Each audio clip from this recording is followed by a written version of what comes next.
안녕하세요. 제 이야기를 들어주실 분 있을까요? 사실 오늘 말씀드릴 이야기는 제 인생에서 가장 치욕스럽고 또 가장 잔혹했던 순간입니다. 저는 평범한 가장이었습니다. 회사에서 늘 성실히 일했고 집에서는 두 아이의 아버지로 살아왔죠. 하지만 어느 날 제 세상은 산산이 무너져 내렸습니다.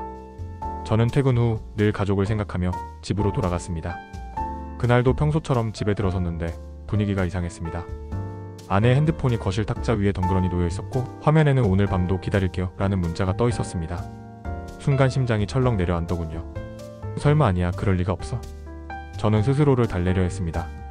하지만 머릿속에서는 이미 온갖 추측들이 돌기 시작했죠. 회사 일이겠지, 아니면 친구 일일 수도 있고, 하지만 제 마음 깊은 곳에서는 이미 알고 있었나 봅니다. 그 문자의 어조가 너무도 친밀했거든요. 그날 밤 저는 잠을 이룰 수 없었습니다. 아내 옆에 누워서도 계속 그 문자가 떠올랐고 혹시라는 생각이 머릿속을 맴돌았죠. 아내의 숨소리조차 낯설게 느껴졌습니다. 며칠 뒤 결국 저는 아내를 뒤따라 나갔습니다. 제 자신이 너무 한심했어요. 내가 지금 뭘 하고 있는 거지? 하지만 궁금증과 불안감을 참을 수가 없었습니다. 늦은 밤 골목길을 따라가던 아내는 한 남자와 만나더군요. 그 남자를 보는 순간 제 다리에 힘이 빠졌습니다. 김 부장, 재직 속 상사였습니다. 김 부장은 평소 제게 이런 말을 자주 했었죠. 자네처럼 성실한 직원을 두어서 든든하네. 가정도 화목하고 정말 부럽다. 그때마다 저는 우쭐해했습니다. 하지만 지금 생각해보니 그 말들이 모두 거짓이었던 거군요. 아내 수진이와 김 부장이 대화하는 모습을 보니 이들의 관계가 어제 오늘 시작된 게 아니라는 걸 알 수 있었습니다. 수진이의 표정은 저와 함께 있을 때와는 완전히 달랐어요. 생기가 넘치고 행복해 보였습니다. 아, 저런 표정을 언제부터 잃어버린 걸까? 저는 갑자기 지난 몇 년을 되돌아보게 되었습니다. 저는 분노를 참을 수 없어 그 자리로 뛰쳐나갔습니다. 이게 뭐 하는 짓이야? 제 외침에 두 사람은 놀라 뒷걸음질 쳤습니다. 하지만 수진이의 눈빛은 미안함이 아니었습니다.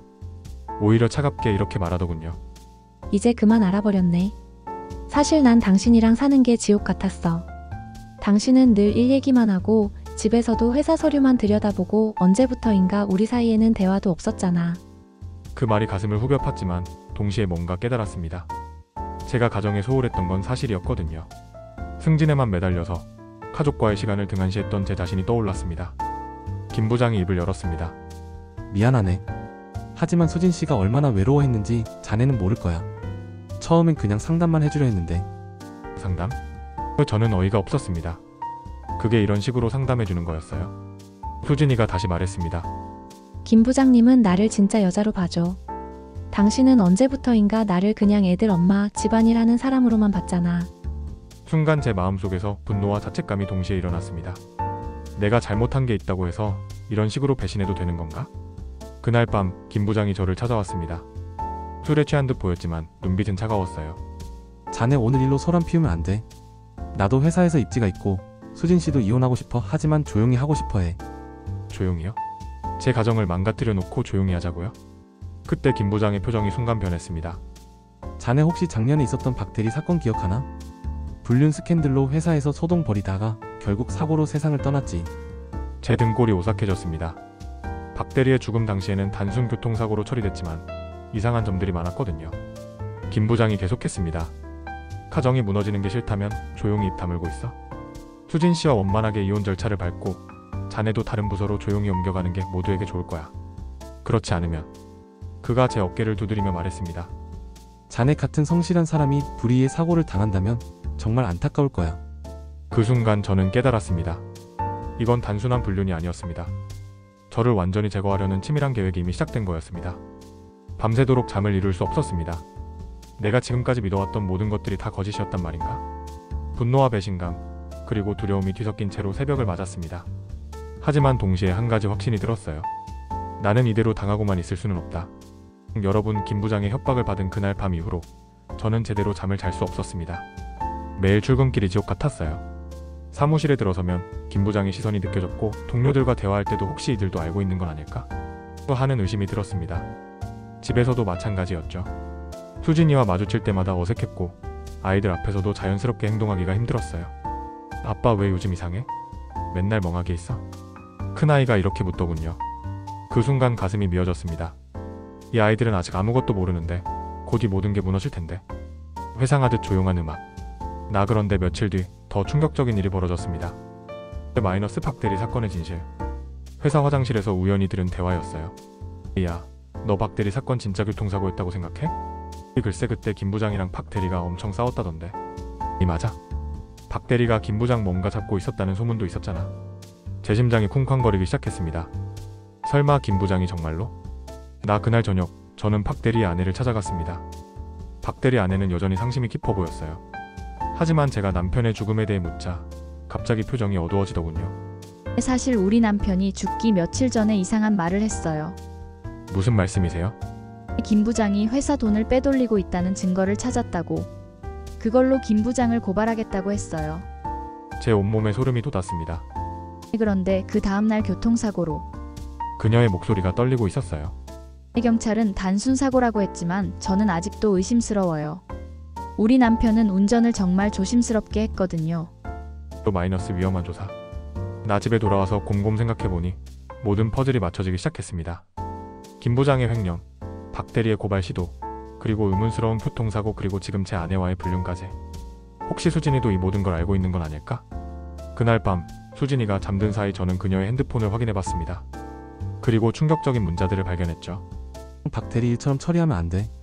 너무 의심스러워. 그럼 어떻게 해? 계속 이렇게 지낼 수는 없어. 좀 더 자연스럽게 이혼하고 나서 조용히 외국으로 나가자. 그 사람이 순순히 응할까? 안 그러면 어쩔 수 없지. 극도로 긴장되는 배경음. 나 제 손이 덜덜 떨렸습니다. 이들은 정말로 저를 제거할 계획을 세우고 있었던 거예요. 박 대리처럼 말이죠. 또 절정 마이너스 반격의 시작. 나 다음날 아침 저는 결심했습니다. 이대로 당하고만 있을 수는 없다고요. 우선 박 대리가 찾았다던 횡령 증거를 찾아야 했습니다. 김 부장의 약점을 잡아야 제가 살 수 있을 테니까요. 점심시간을 이용해서 김 부장 사무실에 몰래 들어갔습니다. 심장이 터질 것만 같았지만 어떻게든 뒤져봤죠. 그리고 드디어 찾아냈습니다. 김 부장의 개인 금고에서 발견한 서류들, 가짜 견적서, 허위 계약서, 그리고 개인 계좌로 빠진 거액의 돈들. 박 대리가 목숨을 걸고 찾아낸 증거들이었습니다. 하지만 그 순간 뒤에서 목소리가 들렸습니다. 김 부장 뭐 하는 거야? 저는 얼어붙었습니다. 김 부장이 언제부터 거기 서 있었는지. 역시 자네도 박 대리랑 똑같은 짓을 하는군. 그의 눈빛이 차갑게 변했습니다. 박 대리도 똑같이 내 사무실을 뒤졌지. 그리고 어떻게 됐는지 알잖아. 제 등골이 서늘해졌습니다. 부장님이건. 자네 가족들이 소중하지 않나? 특히 아이들 말이야. 그 순간 제 머릿속이 새하얘졌습니다. 아이들을 위협하다니. 반전 마이너스 예상치 못한 동맹. 그런데 바로 그때 사무실 문이 열리면서 누군가 들어왔습니다. 김 부장님 오랜만이네요. 김 부장의 얼굴이 순간 굳어졌어요. 박박 여사? 여기 왜? 제 남편 죽인 분이 계시다길래요. 그녀 손에는 녹음기가 들려 있었습니다. 방금 전 대화 다 녹음됐어요. 제 남편을 협박하고 죽인 것도 이제 그만 인정하세요. 김 부장의 얼굴이 파랗게 질렸습니다. 알고 보니 박 대리 아내는 이미 오래전부터 남편의 죽음을 수상히 여기고 있었고, 저에게서 연락을 받은 후 함께 김 부장을 조사하기로 한 거였어요. 경찰에 이미 신고했습니다. 곧 여기로 올 거예요. 사이렌 소리가 멀리서 들려옴. 김 부장은 결국 횡령과 박 대리 살인 혐의로 체포됐습니다. 수진이도 공범으로 조사를 받게 됐죠. 아이들에게 모든 진실을 말하는 건 정말 힘들었습니다. 하지만 거짓말로 쌓인 가정보다는 진실 위에서 새로 시작하는 게 낫다고 생각했어요. 지금 저는 새로운 회사에서 일하고 있습니다. 박 대리 아내와는 좋은 친구가 됐어요. 서로의 상처를 이해하는 사람끼리 말이죠. 아이들과도 예전보다 더 많은 시간을 보내려고 노력하고 있고요.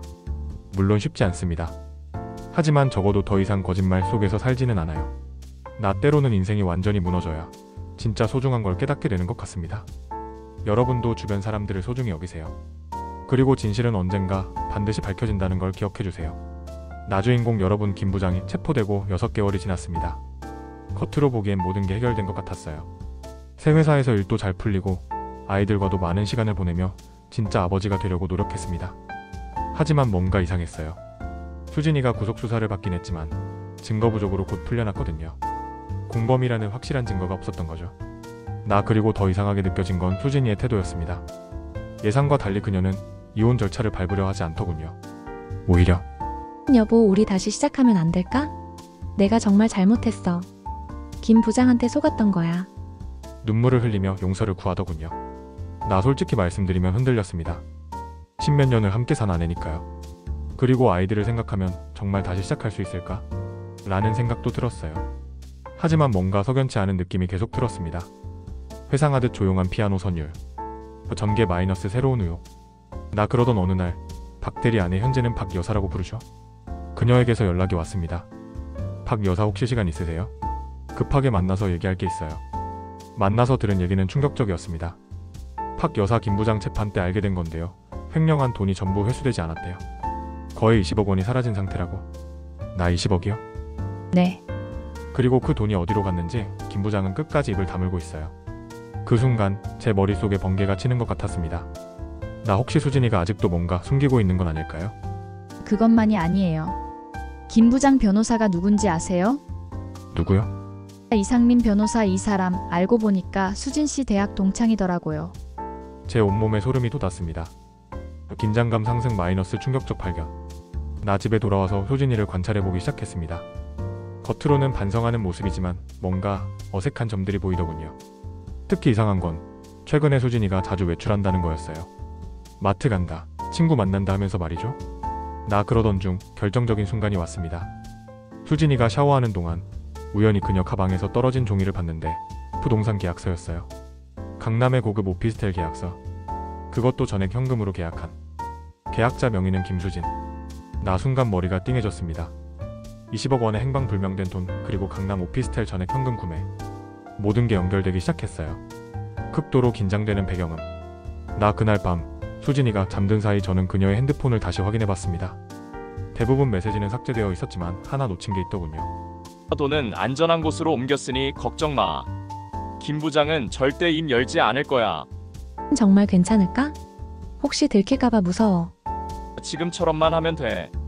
남편한테 용서받는 척하고 시간 끌면서 해외로 나갈 준비나 해. 제 손이 덜덜 떨렸습니다. 또 절정 마이너스 진실과대면. 나 다음날 저는 수진이를 추궁했습니다. 수진아, 강남 오피스텔은 뭐야? 수진이의 얼굴이 순간 굳어졌어요. 그게 그리고 이상민 변호사랑은 무슨 사이야? 너희가 김 부장 돈을 빼돌린 거지? 아니야. 그런 게 아니야. 하지만 그녀의 눈빛은 이미 모든 걸 말하고 있었습니다. 나 수진아 처음부터 다 계획이었구나. 김 부장과의 불륜도 나한테 돌아오겠다는 것도? 여보, 내 말 좀 들어봐. 들을 게 뭐가 있어? 너는 처음부터 나를 이용한 거잖아. 그 순간 수진이의 가면이 완전히 벗겨졌습니다. 맞아. 다 계획이었어. 당신 같은 무능한 남자랑 평생 살 수 없었다고. 그녀의 본 모습이 드러난 순간이었어요. 김 부장이 바보라서 돈만 빼돌리고 만족했지만 난 더 큰 그림을 그렸어. 이상민이랑 함께 해외로 나가서 새로 시작하려고 했는데 그 반전 마이너스 역공의 시작. 나 하지만 수진이가 몰랐던 게 있었습니다. 저도 이미 모든 걸 준비하고 있었다는 걸요. 수진아, 미안하지만 이미 늦었어. 그 순간 현관벨이 울렸습니다. 경찰입니다. 김수진 씨 계시죠? 수진이의 얼굴이 창백해졌어요. 나 박 여사와 함께 이미 모든 증거를 수집했어. 강남 오피스텔 계약서, 이상민 변호사와의 통화 녹음, 그리고 해외 계좌로 돈을 빼돌린 흔적까지. 당신이 언제부터? 6개월 전부터. 네가 진짜로 반성한다면 용서할 생각도 있었는데 역시 너는 끝까지 거짓말쟁이였구나. 또 마무리 마이너스 진정한 자유. 나 수진이와 이상민 변호사는 모두 체포됐습니다. 횡령 공범, 증거인멸, 그리고 사기 혐의까지 더해져서 오랫동안 감옥에 있을 것 같아요. 아이들에게 또다시 충격적인 소식을 전해야 했지만 이번에는 좀 달랐어요. 아빠 엄마가 그렇게 나쁜 사람이었어? 나 사람은 때로는 잘못된 선택을 해. 하지만 그렇다고 해서 너희에 대한 사랑까지 거짓은 아니었을 거야.